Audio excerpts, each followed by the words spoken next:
నర్సాపూర్ నియోజకవర్గం నుంచి వచ్చినటువంటి ముఖ్యులందరికీ కూడా నా నమస్కారం. మీకు అందరికీ తెలుసు, పోయిన సంవత్సరం మనం జూన్ మాసంలో అనుకుంటా మనం రాజన్న ఫౌండేషన్ ఆధ్వర్యంలో మెగా జాబ్ మేళా నిర్వహించడం జరిగింది.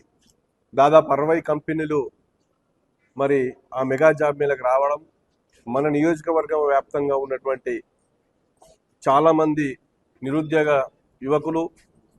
యువతులు అందరూ కూడా దాంట్లో పెద్ద ఎత్తున పాల్గొనడం మీరు అందరు చూసిరు. హెచ్ఆర్కో అనే సంస్థతో ఒప్పందం చేసుకున్నాము. ఆ సంస్థ మన రాజన్న ఫౌండేషన్ మరి మన రాజన్న ఎంప్లాయ్మెంట్ సెల్ కింద మరి గ్రామంలో ఉన్నటువంటి నిరుద్యోగ యువకుల దగ్గరికి వెళ్ళి రాజన్న ఎంప్లాయ్మెంట్ సెల్ అనే ఒక పేజీని ఏర్పాటు చేసినాము ఆన్లైన్లో. దానిలో డేటా ఫిలప్ చేసడం, అంటే వాళ్ళకి సంబంధించిన విద్యార్హతలు, వాళ్ళకున్న ఎక్స్పీరియన్స్ అలా పెట్టడం. అదేవిధంగా దీంట్లో వాళ్ళు ఎలాంటి జాబ్ కోరుకుంటున్నారు, వాళ్ళకి ఎలాంటి శాలరీ ఎక్స్పెక్ట్ చేస్తున్నారు అన్ని కూడా దాంట్లో నింపడం. అదేవిధంగా మన సంస్థ ద్వారా ఫిజికల్గా ప్రతిరోజు మన తరఫున ఎంప్లాయీస్ గ్రామాలకు వెళ్ళి ఈ అప్లికేషన్ ఫామ్స్ను ఫిజికల్గా ఫిల్ చేసుకొని రావడం, వాళ్ళకి సంబంధించిన డాక్యుమెంట్స్ తీసుకోవడం, సర్టిఫికేట్స్ తీసుకోవడం, జిరాక్స్, వాళ్ళ ఎక్స్పీరియన్స్ అన్ని తీసుకొని వీళ్ళందరికీ కూడా వాళ్ళకి నిర్దేశిత ప్రాంతంలో నెల ఇంటర్వ్యూలు చేపించి వాళ్ళందరికీ కూడా ఉద్యోగాల కల్పన. ఇది ఒక జాబ్ మేళా తరహాల్లోనే కానీ ఇది ఒక నిరంతర ప్రక్రియ.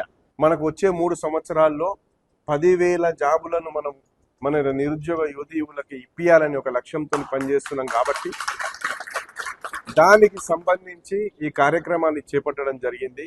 దీనికి సహకరిస్తున్న మీ అందరికీ కూడా, మీడియా మిత్రులకు, ఇక్కడికి వచ్చిన నా మిత్రులకు అందరికీ కూడా ప్రత్యేకంగా ధన్యవాదాలు తెలుపుతూ, ఈ కార్యక్రమానికి నాకు తోడ్పాటు అందిస్తున్నటువంటి మారుతిరావు గారు, ఈ విషయంలో ఈ ప్రతినిధులను కల్పించడం, ఇలాంటి అవకాశాలు ఉంటాయి, మనం ఈ విధంగా చేస్తే మనము మన మీ ఆలోచనకు తగ్గటువంటి కార్యక్రమం ఇది. మీరు ఏదైతే ఒక ఆలోచనతో ఉన్నారో నియోజకవర్గం మీద, యువకులకు మరి చదువుకున్న వాళ్ళకు ఉద్యోగాలు కల్పించాలనే ఆలోచనతో ఉన్నారు కదా, దీని ద్వారా ఎక్కువ మందికి మనం ఉద్యోగాలు కల్పించే అవకాశం ఉంది అనే ఆలోచన కలిగించిన మారుతిరావు గారికి, అదేవిధంగా కార్తిక్ గారు, మీ అందరికీ తెలుసు, ఒక 1-2 నెలల కింద ఈ కంపెనీతోని మనం ఒప్పందం చేసుకున్న విషయం కూడా మీడియా మిత్రులకు తెలియజేయడం జరిగింది. అదేవిధంగా ఇక్కడ ఉన్న అందరికీ తెలుసు. దీంట్లో మీరందరూ కూడా ఈ చాలా విస్తారంగా దీన్ని పబ్లిసిటీ చేస్తే మన గ్రామాల్లో చాలా మందికి అవకాశాలను కల్పించిన వాళ్ళం అవుతాం. ఈ పట్టణంలో, నర్సాపూర్ పట్టణంలో కూడా అందరికీ కల్పించిన వాళ్ళు అవుతాం. కాబట్టి ఇది ఒక ఉద్యమం లాగా చేపడదాం.